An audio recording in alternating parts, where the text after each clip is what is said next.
والدین ان کا تو بہت بڑا مرتبہ.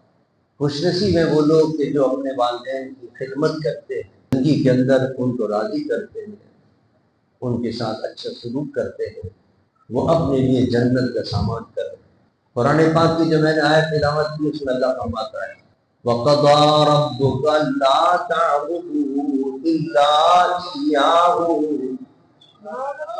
وَبِالْوَالِدَيْنِ إِحْسَانًا.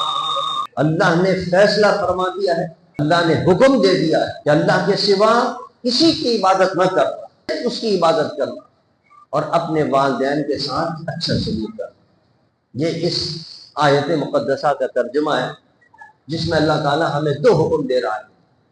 ایک اپنی عبادت کا حکم دے رہا ہے اور اس کے فوراً بعد جو دوسرا حکم ہے وہ یہ ہے کہ والدین کے ساتھ اچھا سلوک کرنا. دیکھیے اس سے والدین کے ساتھ اچھا سلوک کرنا، اچھا برتاؤ کرنے کی اہمیت پتہ چل گئی کہ اپنی عبادت کے بعد اللہ تعالیٰ نے جو سب سے پہلے حکم دیا ہے مخلوق میں کسی کی اطاعت کا اور کسی کے ساتھ اچھا سلوک کرنے کا تو وہ ماں باپ. اس سے اندازہ کیجئے کہ والدین کی اطاعت، والدین کی فرما برداری اور والدین کے ساتھ اچھا سلوک کرنے کی کتنی اہمیت.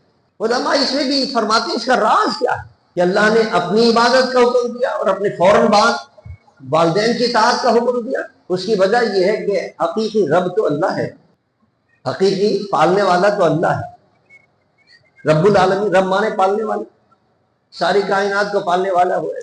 حقیقی رب تو وہ ہے، لیکن دنیا میں اس نے اپنی ربوبیت کا مظہر کس کو بنایا، یعنی کس کے ذریعے اللہ تعالیٰ تربیت کر رہا ہے، وہ والدین کو بنایا.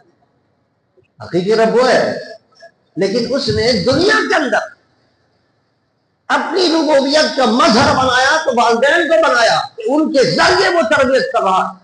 والدین تربیت کرتے ہیں.